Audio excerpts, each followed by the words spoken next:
Olá pessoal, bem-vindos a mais um Watchlist do terror da trecheira violenta. Eu sou Osvaldo e o filme sorteado da vez foi Às Vezes Eles Voltam, de 1991. É mais um filme sorteado aqui na Watchlist do terror que foi baseado em um conto do Stephen King, mas acho que foi um resultado talvez um pouco melhor do que aquela tranqueira lá que foi o The Mangler no episódio 4. E esse filme que eu sorteei, eu conhecia ele só de nome, nunca nem tinha lido o conto também, mas uma parada tão curtinha que eu peguei pra ler depois de ver o filme pra ver qual é, né? E eu acho que dá pra eu dizer que o filme, ele me divertiu, ele foi engajante de alguma maneira, mas talvez eu tenha achado ele meio esquecível, meio mediano. Mas até aí também é porque o conto no qual ele foi baseado não é um dos contos melhores do King, infelizmente. O conto tem algumas ideias boas ali que eu acho que não são tão aproveitadas, e o filme consegue tirar um pouco mais dessas ideias, mas também não é tanto assim. Na real, o que me deixou mais empolgado na ficha técnica desse filme foi quando eu vi que ele foi dirigido pelo Tom McLoughlin, o diretor de Jason Vive, Sexta-feira 13, parte 6, também conhecido como o melhor Sexta-feira 13. E de fato dá pra ver um pouquinho do reflexo do Jason Vive aqui, mas o Às Vezes Eles Voltam me parece bem menos inspirado. Assim, também não sei o quanto que dá pra exigir de um filme adaptação do Stephen King feito direto pra TV nos anos 90. Tem tantos desses que eu acho que daria pra fazer uma lista estúpida só com eles, e a maioria é bem zoado mesmo, porque ou eles não souberam traduzir e adaptar o livro ou material original qualquer pra tela, ou só por conta do orçamento reduzido de filme de TV mesmo, né? As histórias do King geralmente são bem grandes pra conseguirem executar tudo em um orçamento desses. E pra dar o crédito aqui, Às Vezes Eles Voltam provavelmente é o melhor filme dessa categoria super específica, né, de adaptações do King pra TV dos anos 90. O problema é que a categoria mesmo já não é grandes coisas, né? E talvez até a história do próprio conto já sofra um pouco porque ela é um grande mais do mesmo do Stephen King. O protagonista é um professor de literatura, é uma história sobre fantasmas da infância do protagonista voltando pra assombrar ele. A história tem vários flashbacks pros anos 50, e o vilão é um adolescente revoltado com topete, jaqueta de couro e faca retrátil. A gente já viu tudo isso antes e provavelmente daria pra falar, hoje em dia, né, que esse filme seria um experimento. Mandamos uma inteligência artificial analisar 50 livros do Stephen King e escrever um conto. Esse foi o resultado. Mas aí o próprio Stephen King é tão foda que ele tirou o emprego da inteligência artificial porque ele mesmo já fez isso com esse conto e, por consequência, com esse filme. Mas antes de continuar falando sobre ele, vou pedir pra vocês se inscreverem no canal se vocês não forem inscritos ainda. Comentem aí embaixo se vocês já viram esse filme, o que vocês acham dele. Deixem outras recomendações de filmes pra gente falar aqui no canal ou pra gente colocar no sorteio da Watchlist. As chances de sair são bem baixas porque tem muito filme, mas vai que, né? Também acompanhe a gente nas redes sociais, os links estão embaixo na descrição do vídeo. E se você gosta do nosso trabalho aqui na trecheira, então seja membro. Quando você é membro, você ganha acesso a conteúdo exclusivo, escolhe os filmes que a gente fala aqui no canal através de votações, e também apoia a gente, que é sempre muito importante. Como esse filme já saiu faz algum tempo, 30 anos, já mais aí, então eu vou falar dele com spoilers liberados, então estejam avisados, e é isso, né? Vamos nessa. E o protagonista desse filme é esse cara chamado Jim Norman. É um professor que tá voltando pra cidade natal dele, muitos anos depois, porque é o único lugar que ele conseguiu arranjar um emprego. O porquê disso a gente vai descobrindo aos poucos, mas basta dizer que teve um incidente na escola antiga dele. Esse filme já começou meio errado pra mim, porque o começo todo é muito expositivo. Tem uma narração do protagonista explicando tudo que ele tá fazendo ali e toda a história dele, sendo que tudo que ele estabelece é que, tipo, ele tá voltando pra cidade natal, onde o irmão dele morreu anos atrás, que ele nunca tinha voltado antes. Isso era uma coisa tão fácil de estabelecer com um diálogo de forma meio natural na trama, sabe? No começo tá tudo normal ali pra Jim Norman e família, mas as coisas começam a ficar meio esquisitas quando ele vai dar aula, né? E isso pra mim é a parte mais legal tanto do conto quanto do filme, que é o lance da escola. Pelo que eu vi, o Stephen King escreveu esse conto quando ele era um professor de literatura de colégio. E eu acho que a história vem muito dessa experiência dele ali com alunos esquisitos e também com ele extrapolando medos reais que você pode ter nessa situação. Do tipo, tu tá ali fazendo seu trabalho, que é um trabalho muito estressante, você tem que lidar com jovens adolescentes todo dia,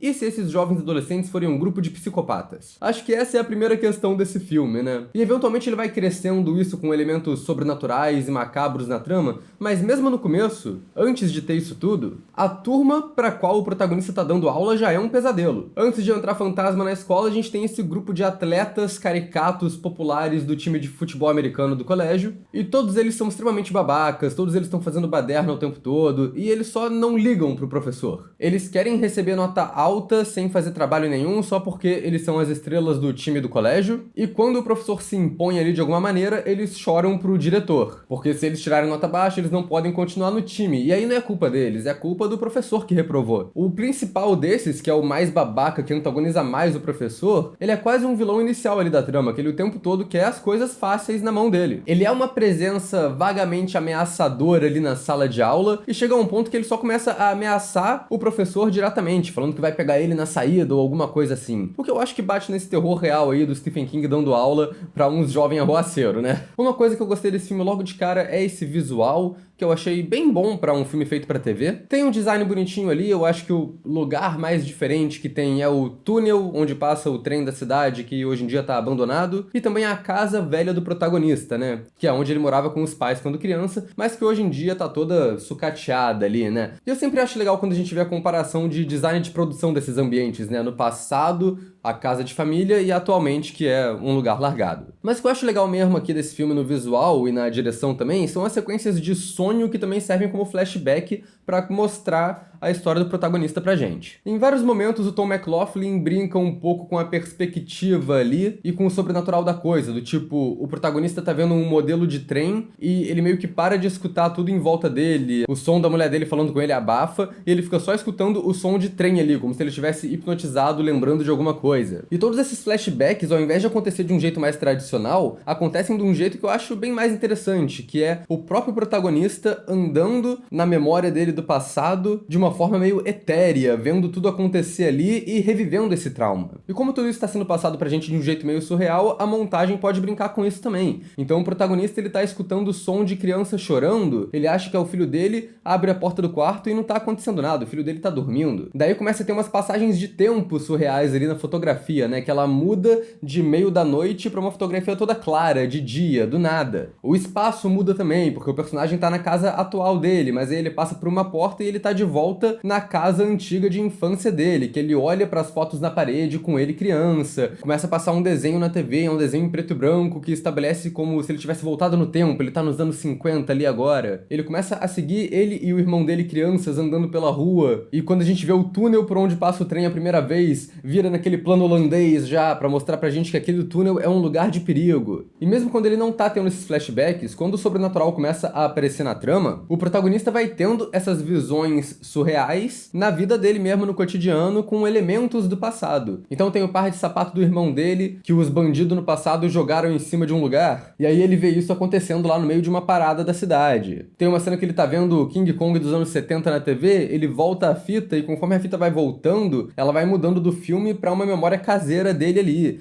Então tem muita jogada meio surreal, meio hora do pesadelo assim nesse filme, que eu achei interessante. Esse flashback barra sonho mostra pra gente ali no começo a história macabra de vida do protagonista, e o que acontece é que ele e o irmão estavam passando por esse túnel quando eles foram atacados por uma gangue de adolescente rockabilly anos 50 com um canivete, né? Como de costume pra Stephen King. Porque, sério, você olha pro líder dessa gangue e é o mesmo personagem que a gente já viu em It, que a gente já viu em Christine, que a gente já viu em Conta Comigo. É sempre esse cara. E também tem aquilo, né? Se é pra esses personagens serem adolescentes, então complicado também, porque esses atores aí, eles têm um adolescente em cada perna, né? O que acontece, então, é que eles são atacados pela gangue do John Travolta em Grease. O irmão mais velho é esfaqueado, no começo meio sem querer, mas depois só deixam ele pra morrer mesmo. O Jim, que era mais criança ainda, consegue fugir, e ao mesmo tempo que isso acontece, o trem começa a passar no túnel. Os caras pararam com o carro ali, eles tentam sair, mas não conseguem dar partida no carro, o trem acerta e mata eles também.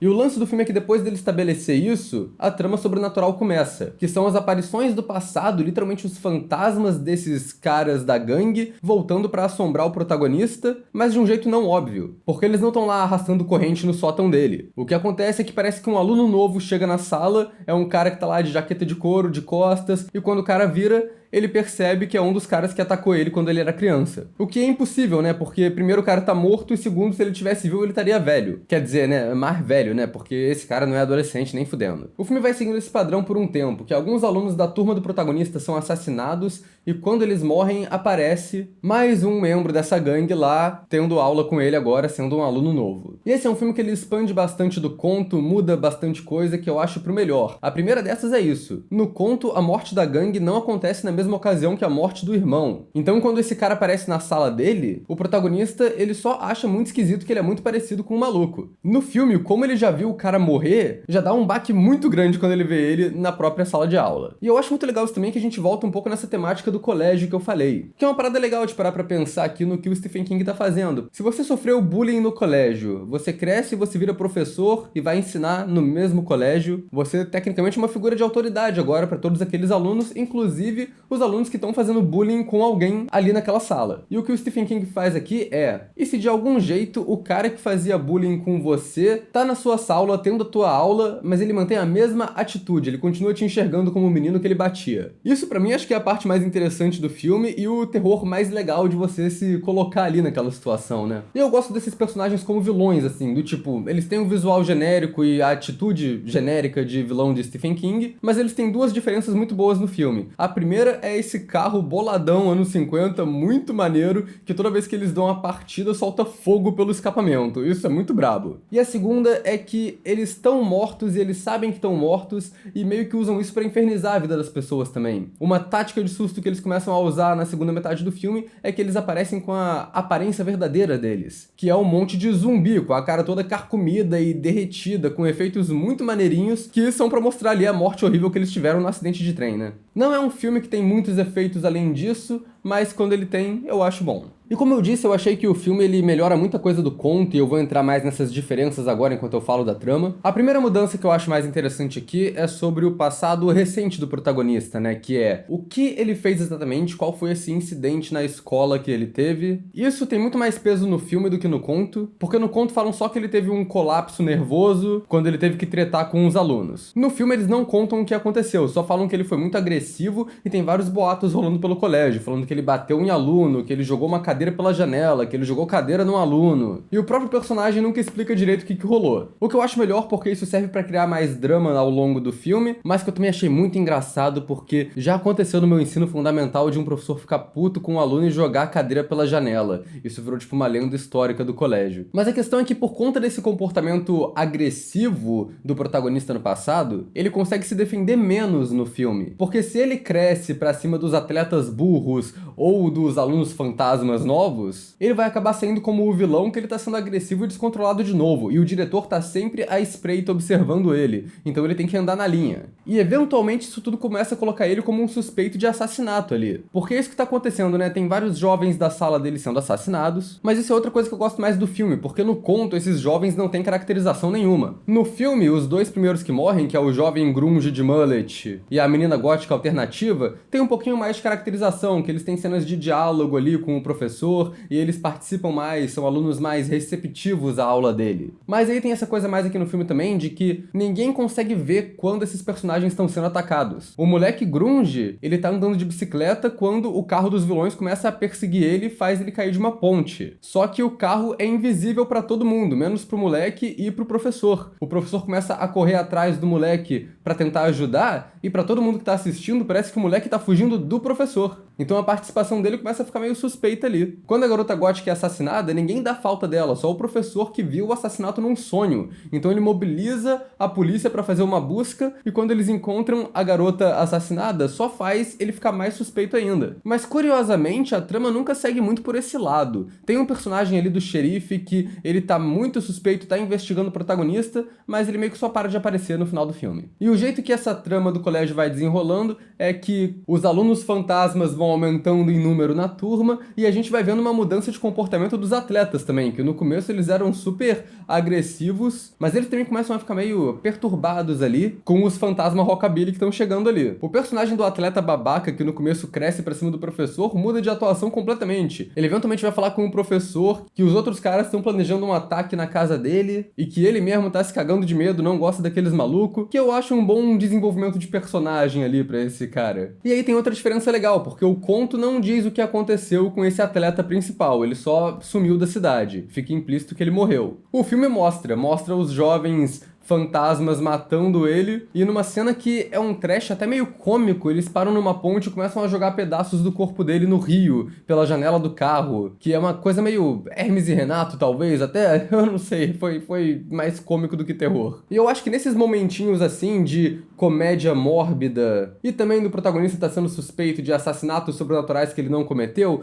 isso tudo que remete ao Jason Vive, do mesmo diretor, né? Outros personagens mais secundários no conto ganham mais destaque no filme. O primeiro deles é o Quarto Meliante, porque, né, são 3 caras da gangue fantasma, só que quando eles são atacados no túnel, tem 4 malucos no carro. E acontece que um deles sobrevive, que é o cara mais bonzinho, né, que é o único que tem alguma hesitação em atacar as crianças no começo do filme. No conto, tem esse cara que sobrevive também, o protagonista tenta entrar em contato com ele, mas não dá em nada. No filme, ele vai atrás do cara, descobre que o cara que era um membro de gangue valentão quando jovem, virou um adulto medroso, bitolado e paranoico, mas esse cara realmente aparece pra tentar ajudar no final, e a morte dele acaba que ocasiona a vitória do protagonista, né? A família do protagonista também tem mais destaque aqui. No conto, ele não tem filho, tem só uma mulher, que ele nunca conta nada pra ela do que tá acontecendo, e aí ela acaba sendo assassinada pelos fantasmas. O que pra mim, assim, foi a pior decisão que ele podia ter feito, eu achei isso muito estúpido, porque ele não precisa nem falar da parte sobrenatural, só fala, ó, tem uns moleque muito esquisito na minha sala de aula, e eles estão querendo me atacar.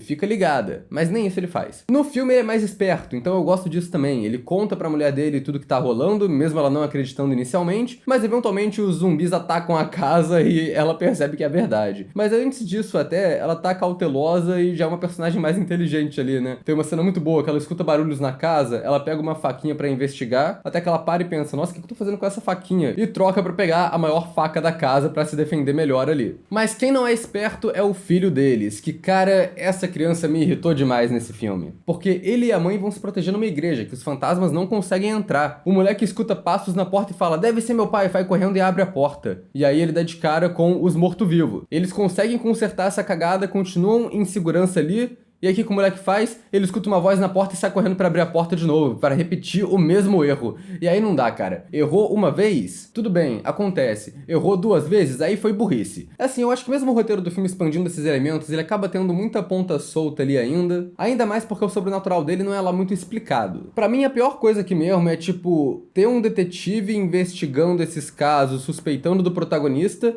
mas só não tá suspeitando de todos esses alunos novos que estão chegando no colégio ao mesmo tempo que os assassinatos estão acontecendo na cidade. E são uns caras que, assim, eles não têm cara de santinho também não, né? Eles estão aí em bar falando abertamente como eles querem matar o professor, então, porra. Outra coisa que eu acho meio surreal é que esses jovens fantasmas falam o tempo todo que eles vieram transferidos da Escola Milford. Eventualmente, o protagonista descobre que não tem nenhuma escola chamada Milford na região, esse é o nome do cemitério. O que, assim, é uma ótima reviravolta. Eu achei muito maneira essa cena dele descobrindo isso. Mas, porra, faz algum sentido em questão da logística ali da aula? Nos anos 90 era fácil assim? Você só chega num colégio e fala, qual é, eu vim transferido desse colégio aqui, inventa um nome e pronto, tá tendo aula? Não tinha que ter uma cartinha de transferência, um documento oficial, alguma coisa que comprova? Eu imagino que pelo menos isso tinha que ter, né? Assim, não vai ter toda a segurança que tem hoje, mas, porra, alguma coisa, né? Mas de tudo que aconteceu aqui no conto e no filme, o que mais me incomodou mesmo foi o final do conto. A galera geralmente reclama dos finais aleatórios que o Stephen King faz. A maioria não me incomoda, mas esse foi um que desceu errado. Porque, cara, o conto, ele só acaba com o protagonista do nada fazendo um ritual satânico e invocando um demônio pra matar os fantasmas. E o filme sabiamente descarta essa parada toda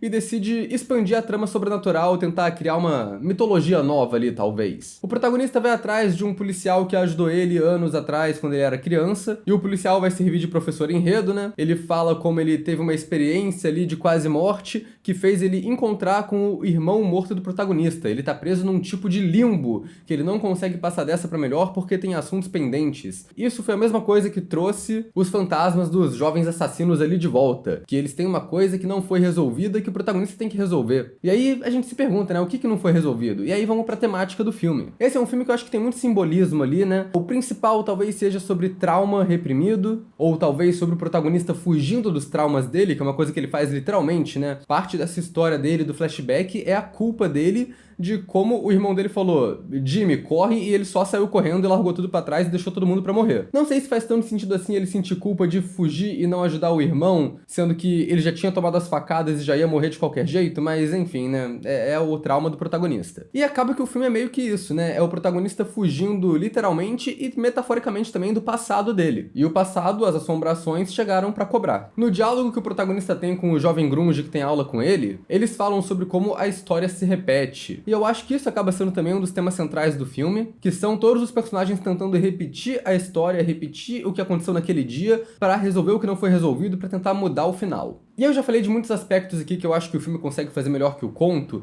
mas o melhor de todos eles pra mim é a reviravolta que eles colocam. Vamos começar que, eu acho que eu já falei isso também, mas o filme mudar o acidente é ótimo, porque no conto, a gangue morre num acidente não relacionado meses depois de matar o irmão do protagonista. O filme muda pra acontecer tudo ali no mesmo tempo, com o trem atropelando a galera. Então isso deixa todo o caso mais pessoal e mais interessante, tanto pro protagonista quanto pros fantasmas, e a reviravolta melhora isso também, porque os caras morreram atropelados ali supostamente porque eles não conseguiram sair com o carro, não deram a partida. E no começo, quando mostra o confronto da galera, a gente vê esse plano detalhe da chave do carro do cara caindo no chão no meio da confusão. Quando eu vi isso no primeiro flashback, eu suspeitei que já tinha mais ali do que a cena tava mostrando pra gente. E não deu outra, o final do filme revela que o protagonista roubou a chave do carro, e foi por conta dele que os caras não conseguiram sair dali e morreram atropelados pelo trem. E isso acaba dando um objetivo mais claro pros fantasmas também, que eles têm um acerto de contas ali, tem uma vingança para fazer, tem uma coisa para ser resolvida. Mas aí que vem essa coisa no final, do lance da história se repetir e deles planejarem recriar aquele dia no final. Eles vão pro mesmo lugar, com as mesmas pessoas, e isso pra mim é a parte mais interessante do conto e do filme também, que é como esses personagens estão fazendo isso quase como se fosse um teatrinho no final.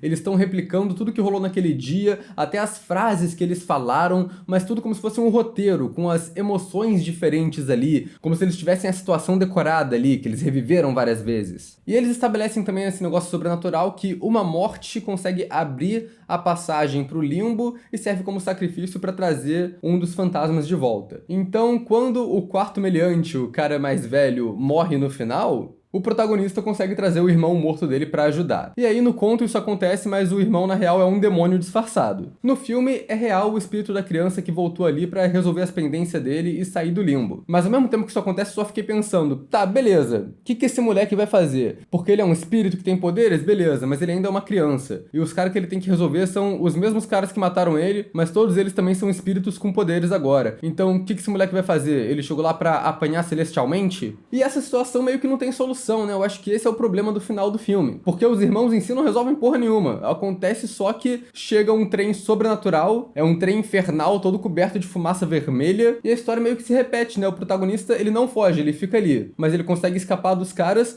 os fantasmas tentam ir embora com o carro, mas eles de novo são atropelados pelo trem. O que eu achei que acabou sendo muita enrolação pra no final acontecer a mesma coisa. Do tipo, eu imaginei que eles refazendo a situação fosse ter um final diferente ali, mas eu acho que foi mais uma mudança do protagonista e da paz de espírito dele ali do que de resolver a coisa pros fantasmas de fato, né? Porque dessa vez ele não fugiu, dessa vez ele não roubou as chaves. O que talvez faça algum sentido, do tipo, os fantasmas morreram do mesmo jeito, então mesmo se o moleque não tivesse pego a chave na situação original, eles não iam conseguir sair dali e iam morrer de qualquer jeito, então eles não estavam justificados em fazer essa vingança sobrenatural e voltou todo mundo pro inferno. E aí a gente volta na comparação do trauma do protagonista, né, que tudo foi pra ele resolver essa questão que ele tinha com o passado. Ele repetiu a situação, ele não fugiu dessa vez e ele conseguiu ter o final meio cafona dele conversando com o irmão morto pra ter aquela coisa bem literal ali, dele se despedir do irmão pra superar a morte dele que ele não conseguiu fazer da primeira vez porque ele fugiu. Eu acho que é um final mais redondo do que o do conto, mas ainda é um final que eu acho meio morno